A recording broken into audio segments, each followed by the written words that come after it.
There is nothing worse than a villain whose plans make absolutely no sense. You know those scenes where you can see the obvious flaw in what the bad guy is doing, and the show just wants you to pretend like it's not there? Nah. When I think of a smart villain, I think of someone who not only challenges the protagonist, but even us, the audience. And when it comes to Classroom of the Elite, that villain is Ichika, because she completely changes the game. In previous arcs, Ayanokoji, our protagonist, was the mastermind. We saw the game through his eyes as he schemed and destroyed his opponents. But this time, the shoe is on the other foot as Ayanokoji goes up against his smartest opponent yet. And while she knows exactly who he is, he has no idea where she's coming from. And more importantly, what she's planning, turning a simple conversation into one of the bloodiest encounters we've had yet. And all starts with Tsukishiro, who uses his authority as the chairman to smuggle Ichika in with the other first years,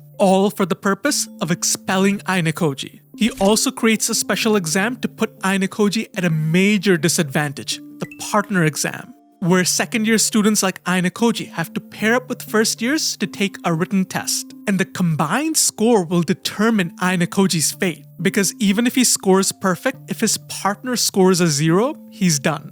So the plot takes an interesting twist where we go from logical games to a mystery, where we, alongside Ayanokoji, have to figure out how his enemies are plotting to expel him. And the foundation of any good mystery are clues, and the first one we get in this arc is the OAA. It's basically a database available to all students where you can find out someone's name and abilities using their face. And we make use of this clue right away because the first time Ayanokoji meets Ichika is when she's eavesdropping on a conversation between him and Horikita. Ichika then asks Horikita for her name and academic ability because she's trying to find a good partner to do well on the exam. And alarm bells go off because of the OAA. Ichika could easily look up her academic rating and name, so why is she asking, making her suspicious in Ayanokoji's eyes? Horikita declines the offer, hoping Ichika would partner with her classmate Sudo instead, who needs one badly. Surprisingly, Ichika accepts the offer, but only if they do something for her. And this is where things get weird, as Ichika expresses her interest in strong guys. Sudo is confident in his strength, but Ichika wants a demonstration. So she makes the outrageous demand that they gather up all the best fighters in the second year and have a showdown. Even though it's ridiculous, Horikita entertains it, dropping another clue that'll be useful later. Because at this school, violence is allowed as long as no one reports it. So if they have a competition and no one complains, it's okay. And if no one shows up, Sudo wins by default, which was Horikita's plan all along. However, Ayanokoji notices that Ichika saw through Horikita's plan and rightfully changes her mind. Because just as they were probing her, she was probing them. So now Ichika is like, I want a guy who can cook. And since Sudo can barely put together cup ramen, Horikita offers Ayanokoji as tribute, saying that Ayanokoji brags about cooking all the time, which is straight up slander. Ichika is excited and accepts if Ayanokoji can cook her a good meal, she will help Sudo. But Ichika wants her meal now, and after a bunch of negotiating, they decide on after school tomorrow. And Ayanokoji reminds Horikita that he cannot cook, so she has to come up with a plan. So we fast forward to the next day where Ayanokoji waits for Ichika at the mall. However, he is wary of Ichika, so now is the perfect time to investigate. But Ichika's demands get even more ridiculous because on top of cooking for her, he has to buy all the ingredients. And on top of even that, Ichika drags him to buy kitchenware. Which made no sense because Ayanokoji already has everything at home. So to probe her, Ayanokoji asks if Ichika is interested in the culinary arts. She denies it. She'd rather have somebody cook for her than put in the effort. While looking at the items, Ichika debates what they'd need. And then she just starts putting all the stuff in, like cutting boards, whisks, a ladle. However, the one thing Ichika confidently grabs is a knife. And each item was top shelf. There is nothing cheap in that cart. Even the knife came with a fancy sheath. But Ayanokoji already has all of these things at home. In the White Room, efficiency was beat into Ayanokoji's skull, so this goes against every fiber of his being. He made peace with it by imagining all the interesting things he can make with these expensive tools. However, Ichika warns that he can only use this stuff when cooking for her, which prompts him to ask if she was some sort of demon. Ichika asks Ayanokoji if he thinks she's a bad girl, but Ayanokoji did not think so. And it was at this moment the two looked into each other's eyes and realized something. The two then head out while Ayanokoji asks her a few more questions, like why does she want a meal made by a guy she barely knows? But Ichika counters, comparing it to a restaurant and bragging that if she ever runs out of points, she can always go to him for food. Which again, Ayanokoji found odd because she can go to anyone else for food. Why a guy like him in the second year? The two finally arrive at the dorm, and while Ichika says that it looks unsettling, she does not look nervous at all. Back at his place, Ichika makes herself at home, but to Ayanokoji, it's now a battlefield. The dish Ichika wants is Tom Yum Goong, which is a type of Thai hot and sour soup, and she wants him to make it without looking up any instructions.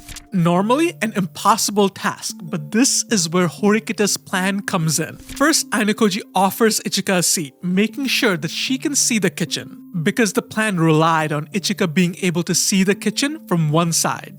In the meantime, Ayanokoji keeps her preoccupied with coffee and TV. He kept the remote near her, so she starts flipping through the channels because the TV drowning out the noise is vital for this plan. Ichika forbids him from using his phone, so Ayanokoji places it on the bed. But unknowing to Ichika, Ayanokoji had Sudo's phone in his bag, and connected to that is an earpiece that he can place in his right ear. And through that earpiece, Horikita would give him instructions.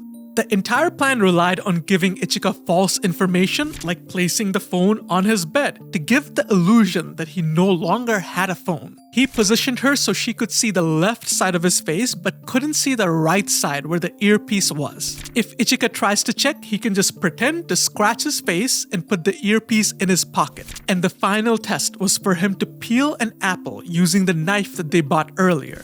And as for Ichika's judgment, well, it was good enough for her to help Sudo. Afterwards, Ichika insisted on cleaning up even though Ayanokoji said it was okay. And thinking about it, pairing up with Sudo should eliminate Ichika as a threat because she can no longer pair up with Ayanokoji to expel him. But Ayanokoji felt that it was too early to make that call, hinting that Ichika's actions tonight were suspicious. And in reality, Ayanokoji would suspect any first year who approaches him because of his bet with Tsukishiro, where Tsukishiro would smuggle in a White Room student to expel him. But if Ayanokoji can figure out who that is, Tsukishiro will back off.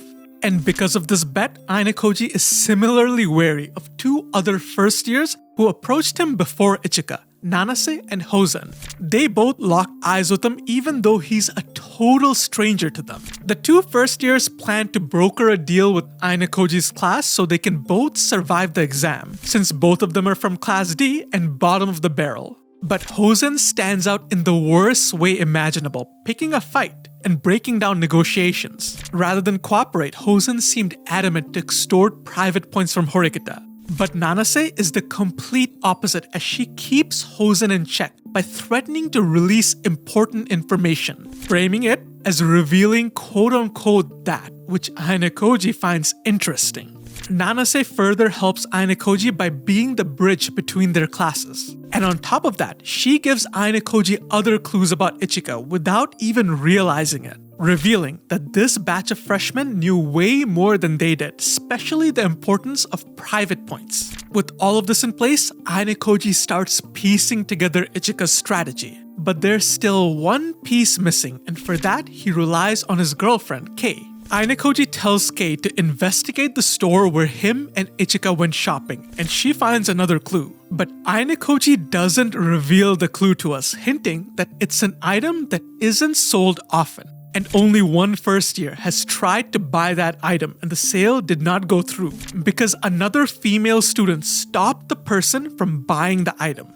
Kei described the girl to Ayanokoji, and from there things escalate because Ayanokoji never expected that person's involvement. And while we're on the topic of Kei, the next time Ayanokoji and Ichika meet is when they're having a study date and things get wild. It was Kei who starts things off by noticing a strand of long red hair in Ayanokoji's room, obviously from another girl. Kei gets all jealous and Ayanokoji goes, "Oh, is it that one thing? Jealousy?" Which has about the same effect as telling someone to calm down. And it's at this point that Ichika rings the doorbell and Kei, noticing her hair, immediately puts two and two together. Ayanokoji has no choice but to let Ichika in, and Ichika, noticing Kei, right away starts questioning Ayanokoji about their relationship. And Ichika came over because she left her favorite hair tie here, rushing over because she still had her school bag with her. The two girls are like oil and water because Ichika mercilessly teases Kei about their relationship, and Ichika turns things up by flirting with Ayanokoji, calling her personal chef. Kei's anger is completely maxed out, so while she argues with Ayanokoji, Ichika goes into the kitchen to look for the hair tie. But all of a sudden, Ayanokoji grabs Kei's hand and motions for her to keep quiet because whatever is happening right now needs to play out.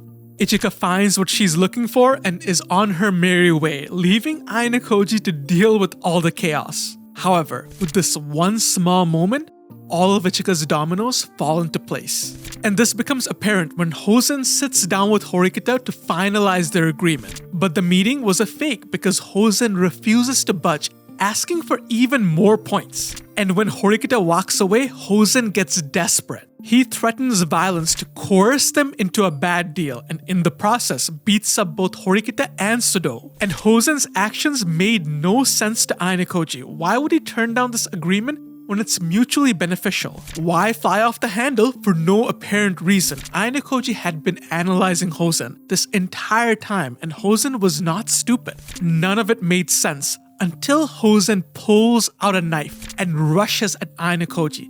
Then everything falls into place, and Ayanokoji realizes that Ichika was the puppet master all along.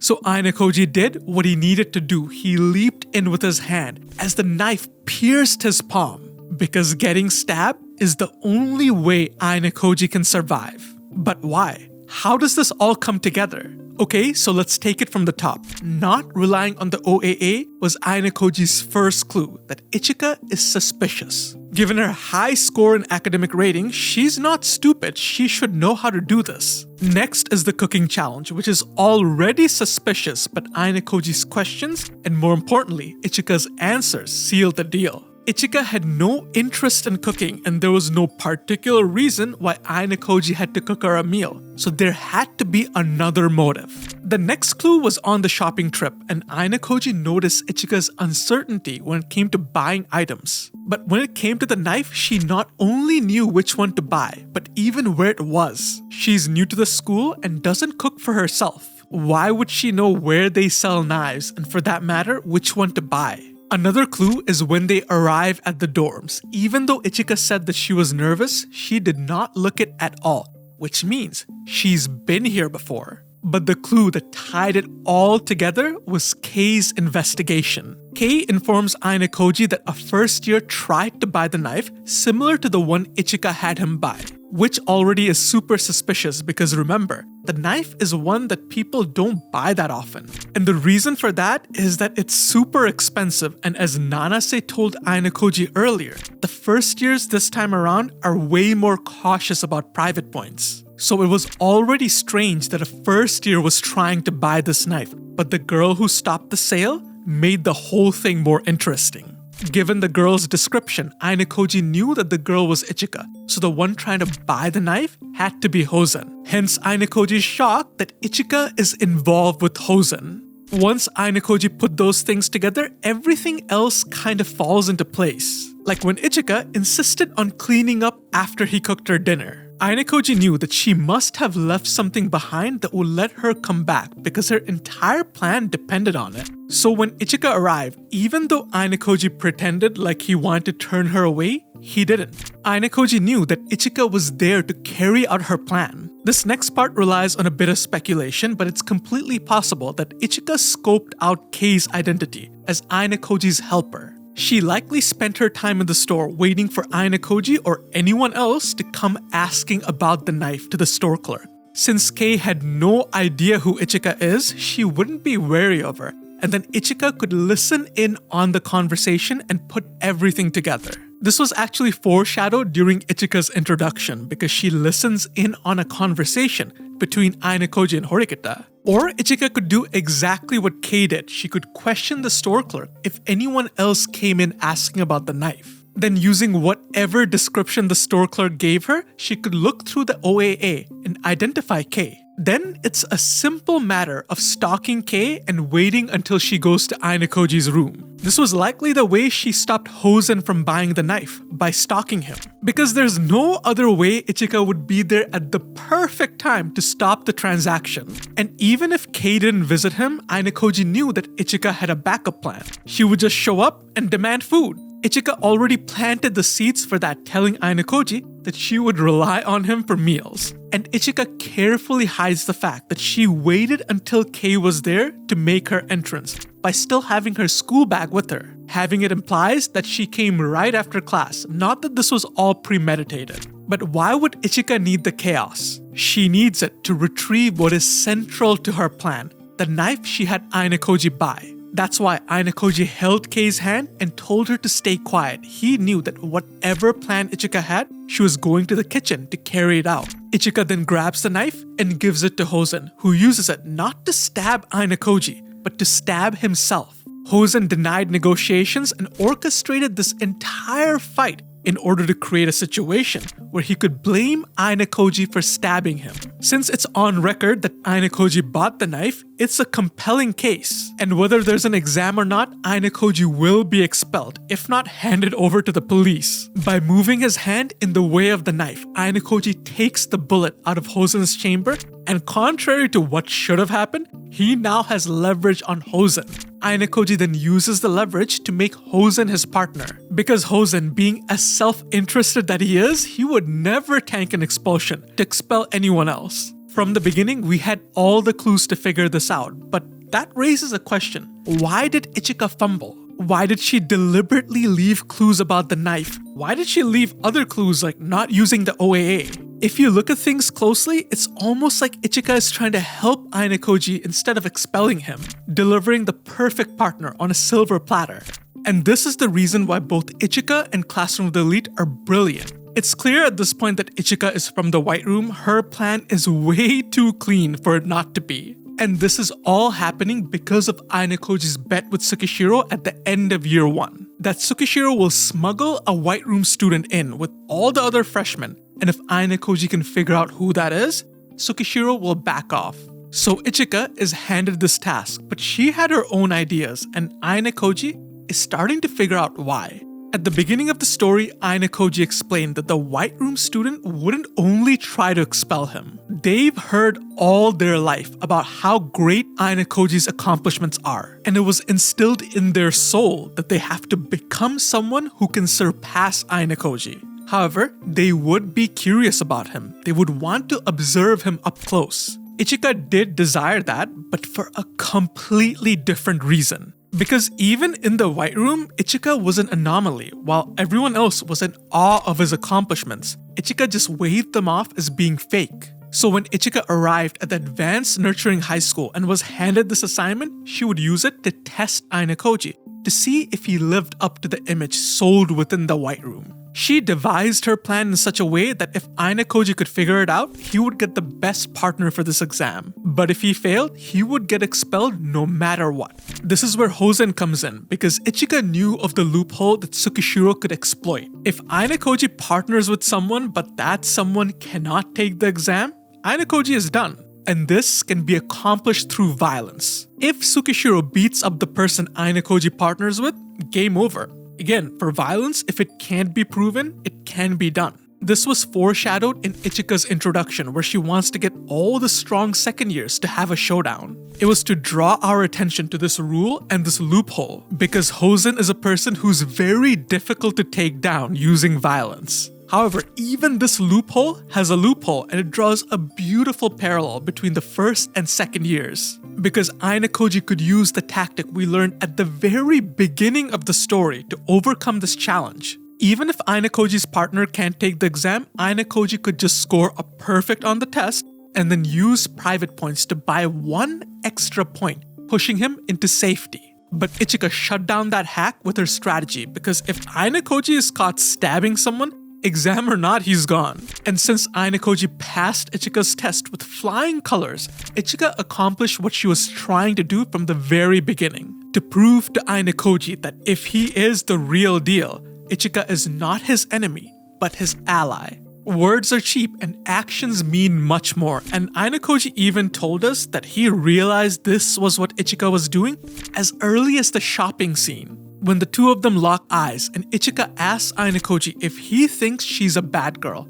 Ayanokoji doesn't think so, and the two realize something in that moment, and Ichika says then everything should be A-okay. Now that you know the entire context, this moment takes on a completely different meaning. That the villain from the beginning was Ayanokoji's ally all along.